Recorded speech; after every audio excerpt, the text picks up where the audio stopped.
Espinosa es profesora de filosofía con experiencia docente en distintas universidades chilenas, incluyendo la Pontificia Universidad Católica de Chile y la Universidad Mayor.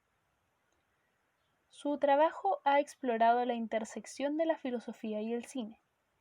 En esta cápsula conversa con Sebastián Sangüesa sobre filosofía y cine.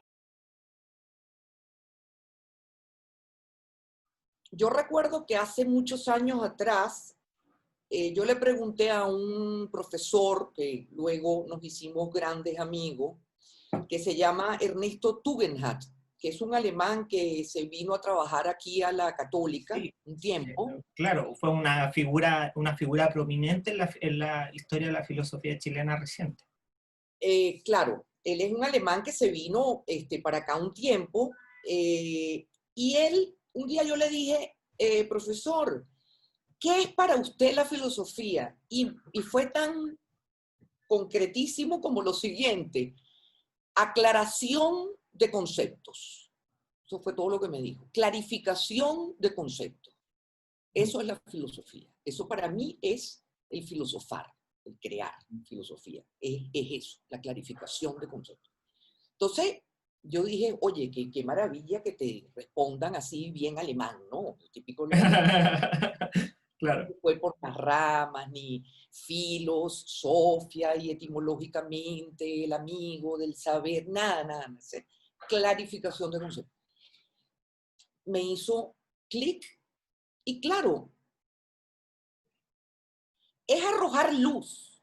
La filosofía es arrojar luz, es intentar, y para mí es eso, es desmenuzar las ideas, desmenuzarlas, entrar en ellas, algo así como, yo uso mucho metáfora, un buceo, es como entrar y bucear, digamos, después de desmenuzarla, para aclarar qué es lo que está en el fondo del asunto.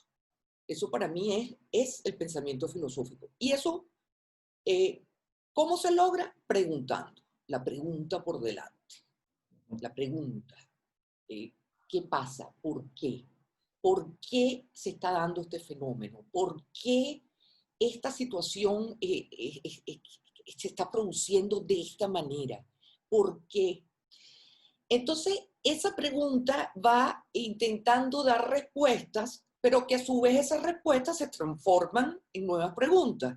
Y por eso es que es apasionante para mí el hacer filosofía, porque en el fondo es el diálogo, es como decía Gadamer, la lógica de la pregunta y la respuesta, ¿no? Es esa dinámica de preguntar y escuchar, preguntar y escuchar. Entonces, ¿qué me pasa a mí cuando hago de este quehacer la necesidad de relacionar ese hacer con otra disciplina o con otras disciplinas? ¿Te fijas?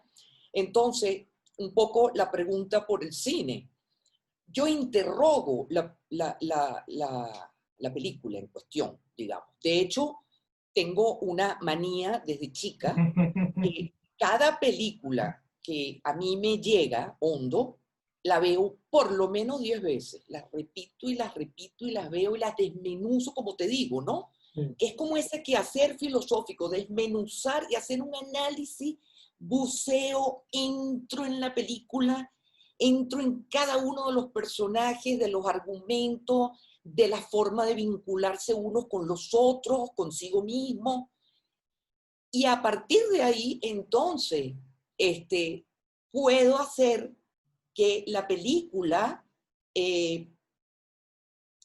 casi que se transforme, voy a forzar, casi que se transforme en un interlocutor para mí, con el que yo estoy dialogo con la película, ¿te fijas? Y dialogo con el autor también, porque entonces hago que también los alumnos vean entrevistas a los directores o a los actores, documentales sobre cómo fue la realización de la película, que se metan, que se imbuyan, así como lo hago. Y siempre les digo, por favor, véanla mínimo, pero mínimo 2 veces la película. No se queden con la primera visión, que la segunda les va a abrir una ventana. La tercera, ojalá hagan como yo y sigan viéndolo y cada vez se les va a revelar de una manera distinta, que esa es la maravilla del cine, ¿no? Y en cierto sentido se parece a acceder a un texto de filosofía, a un libro o a un Claro, artículo. También es uno como abrir, nunca...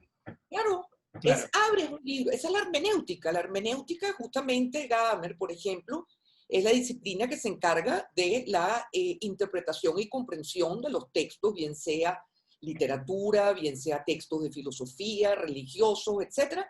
Y yo pongo la película y hago una hermenéutica del cine, digamos, hago una interpretación y la intento de comprender y, como te digo, pero hago que ese quehacer se aproxime a la filosofía. Es la manera de aproximarme a la filosofía a través de este recurso de análisis del cine.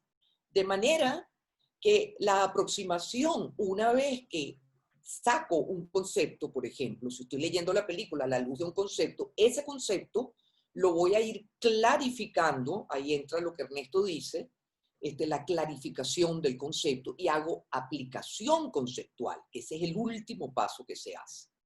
¿Te fijas?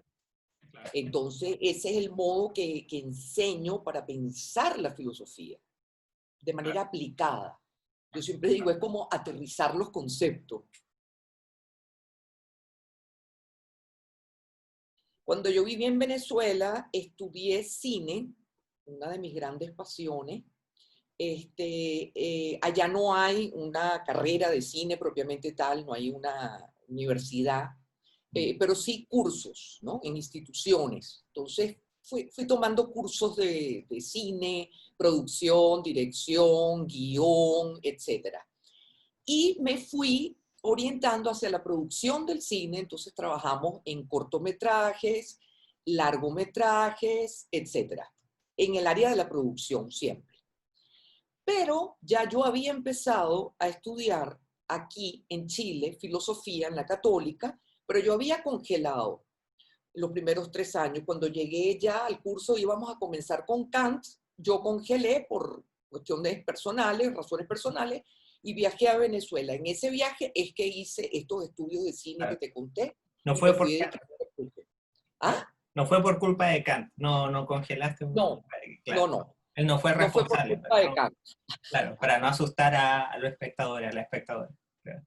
Exacto. No fue culpa de Kant para nada. Entonces, cuando regresé, porque regresé después a Chile, entonces retomé, descongelé la carrera, retomé y la terminé de Kant en adelante.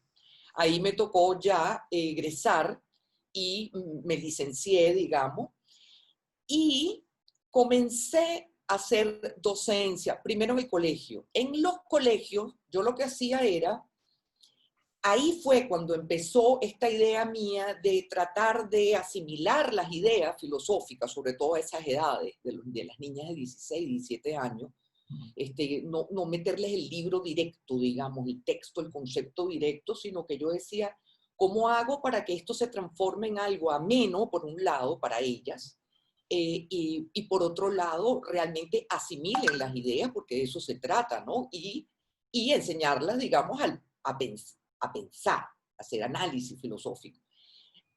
Ahí fue cuando tomé el cine. Entonces empecé a pasarles las películas, hacíamos cineforo libre, y entre medio de ese cineforo libre que ellas mismas iban elaborando, yo sutilmente iba dejando colar el concepto que me interesaba transmitir.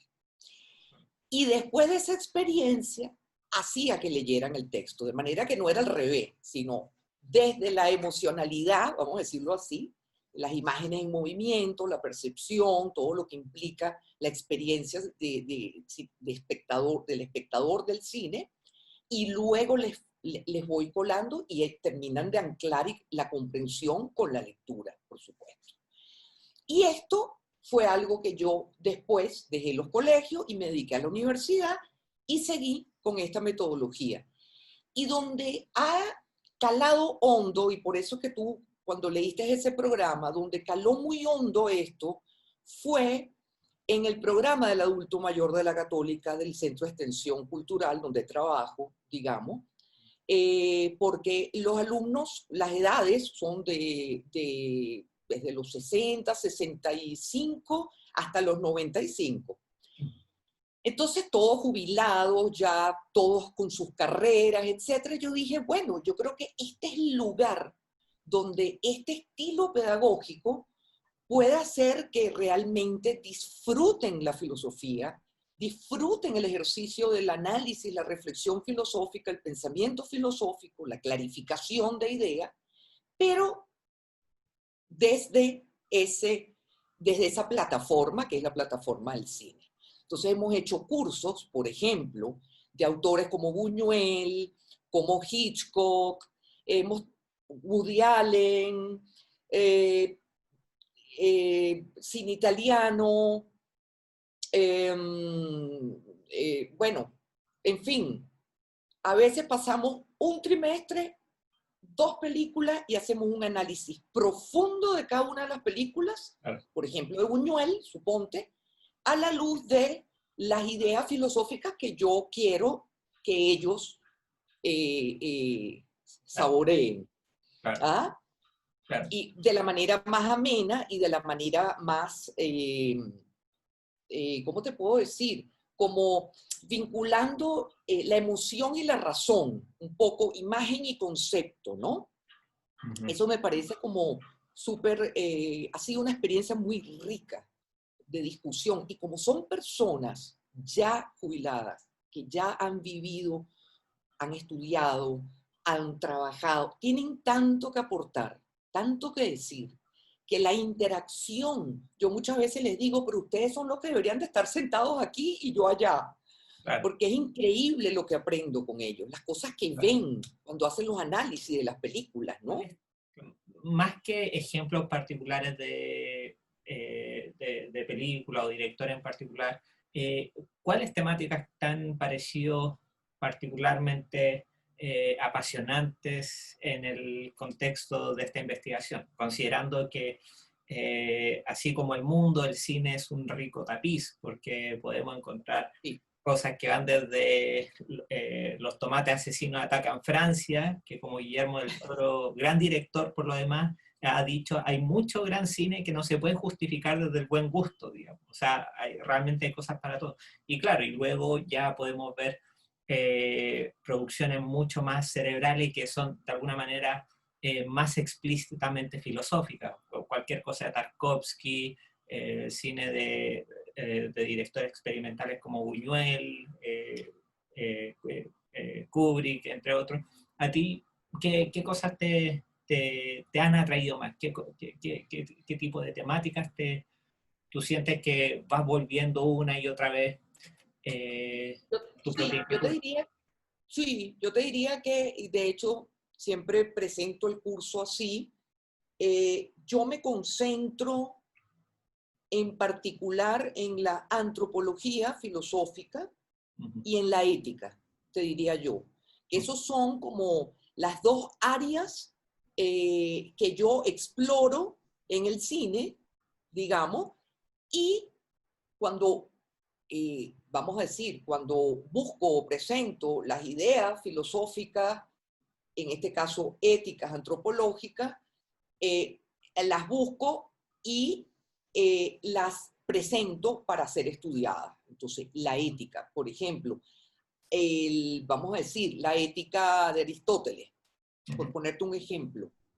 Entonces, el tema de la virtud, suponte. La virtud del término medio. Virtudes éticas. Veo una película, elijo una película en la que yo percibo que se puede pensar el tema de la virtud en Aristóteles. Entonces, ¿qué hago? Como te dije, ¿no? Hacemos el cineforo y empiezo a dejar colar la ética aristotélica, digamos. Pero si me voy a atener a la explicación específica de la virtud ética o la intelectual, la prudencia, por ejemplo, entonces exploramos en la película en qué medida la ética aristotélica puede estar presentada en la trama de esa película. Temas de ética, la pregunta por el ser humano, la pregunta, y ahí es donde entra el tema del vínculo que también establezco con la psicología específicamente junguiana. ¿Te fijas? El contacto con el inconsciente, la pregunta por la sombra, la pregunta por, como decía Platón, ¿no? El pensamiento definido como el diálogo del alma consigo misma, ¿no? Entonces por ahí también me voy. La parte del dialogar con uno mismo, con el otro, cómo se dan nuestros vínculos con el otro, con los otros, con la exterioridad, conmigo misma. Y por ahí entonces es donde centro mi atención, te diría yo. Dos preguntas y dos respuestas de Adrián Kanji, se llama él, o Kanji, no sé si se pronuncia Kanji o Kanji, que es un filósofo argentino, pero además es cineasta y es un apasionado del cine. Entonces, siempre establece en su campo investigativo, digamos, y docente también, ese lazo entre la filosofía y el cine. Le hicieron una entrevista en la Universidad de Chile en el marco de un doctorado, que es el doctorado muy bueno de filosofía con mención en estética. Sí, y fíjate lo que le preguntaron a Adrián. Le dicen, ¿hay cosas que el cine puede decir y la filosofía no? Bien interesante esa pregunta, ¿no? ¿Hay cosas que el cine puede decir y la filosofía no? Contesta él, la filosofía no puede decir del mismo modo en que el cine dice, en tanto que el cine es un ser de sensación y la filosofía es un ser de concepto. Sensación, concepto. Mira qué interesante. El cine dice entre la sensación, conceptos. La filosofía dice sobre la sensación, conceptos. La filosofía ha sido un juez del cine y el cine un provocador de la filosofía. Mira qué interesante, ¿no? Esta respuesta. O sea, en 3 líneas está realmente allí establecido ese vínculo y es tal como lo consigo y tal como lo aplico en mis clases, digamos. Hago esto. Claro. Y luego la segunda y última pregunta dice, ¿y el cine permite pensar mejor el tiempo? Contesta, es una buena pregunta. ¿Qué es lo que Heidegger y Deleuze no hayan dicho sobre el tiempo que el cine podría decir mejor? El cine nos dona lo sensible como movimiento y tiempo. Nos dona la lógica de la sensación. No sé, dice él, si nos permite pensar mejor, pero sí sentir el movimiento y el tiempo. Benjamin dice, el cine nos ha donado el dominio de una percepción que no teníamos. Entonces, cuando yo leí esa entrevista y esa respuesta, lo primero que me vino fue la posibilidad de percibir un concepto. Porque el concepto se piensa, el concepto se clarifica, se intenta clarificar, se habla acerca de conceptos, son ideas, es intangible. Pero percibir el concepto de tiempo, percibir el concepto de virtud. Por ejemplo, ¿cómo lo hago? El cine al servicio de la percepción de una idea que de lo contrario solo tendría que pensar, digamos, leer, Claro. profundizar, etcétera, etcétera. Claro. O sea, con el cerebro, no sé qué parte del Sí. cerebro, el Sí. hipocampo, el área de Wernicke, no sé.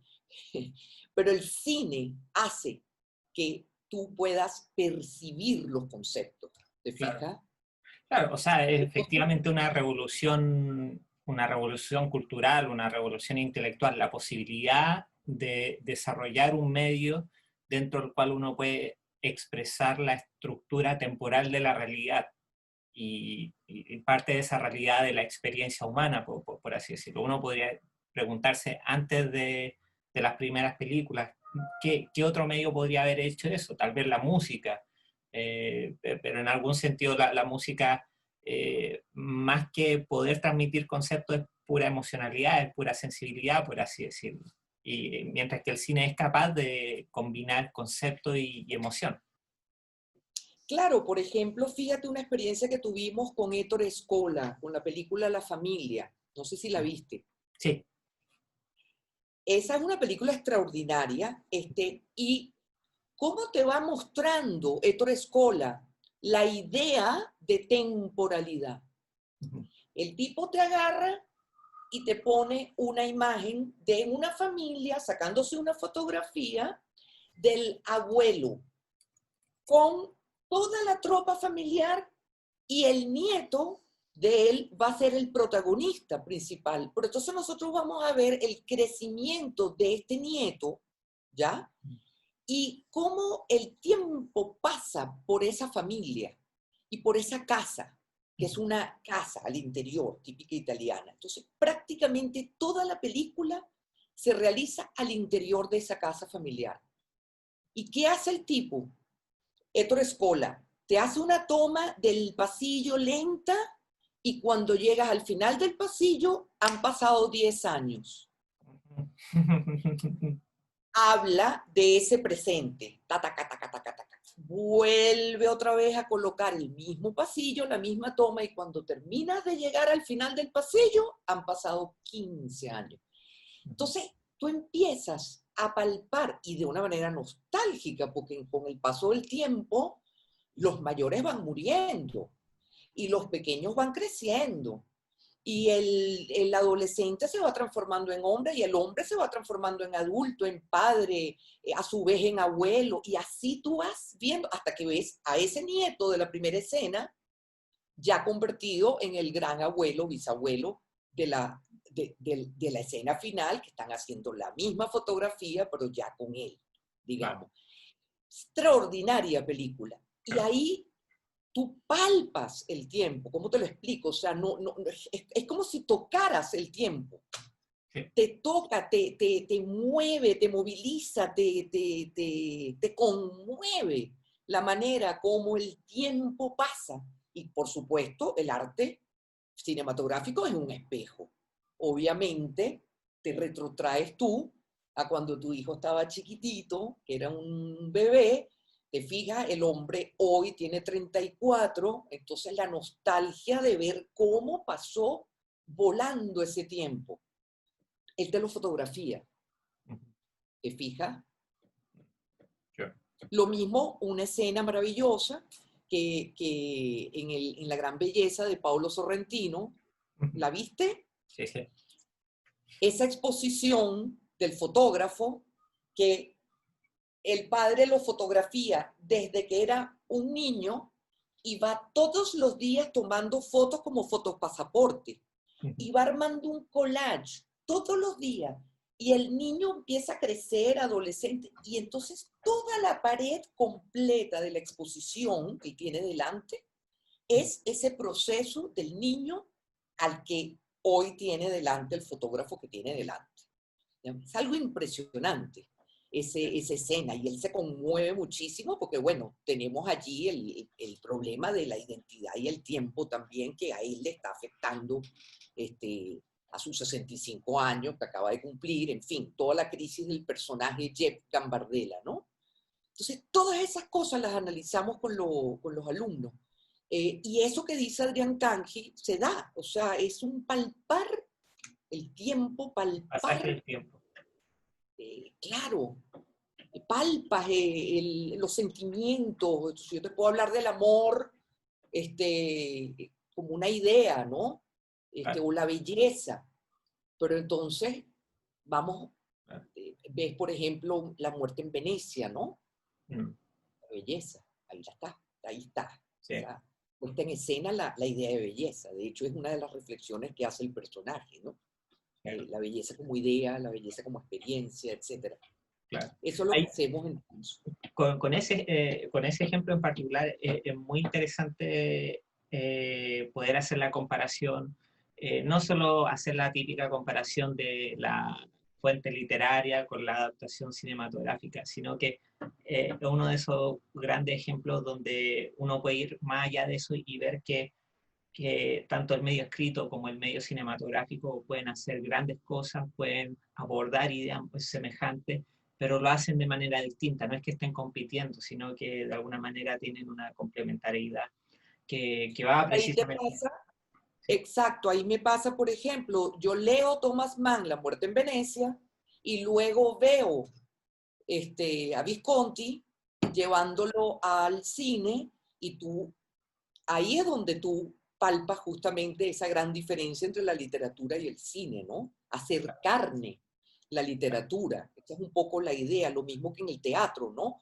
Como una obra dramatúrgica, a través de los actores y la puesta en escena, haces carne la obra, haces carne la idea, ¿no? Y al personaje, vamos a decir, el personaje que estás representando, haces carne, ¿no? Es un concepto muy lindo que me regaló Marcelo Romo, que fue mi pareja durante 20 años. Él era actor de cine y teatro, y a mí siempre me resonó esa frase, ¿no? Hacer carne el personaje.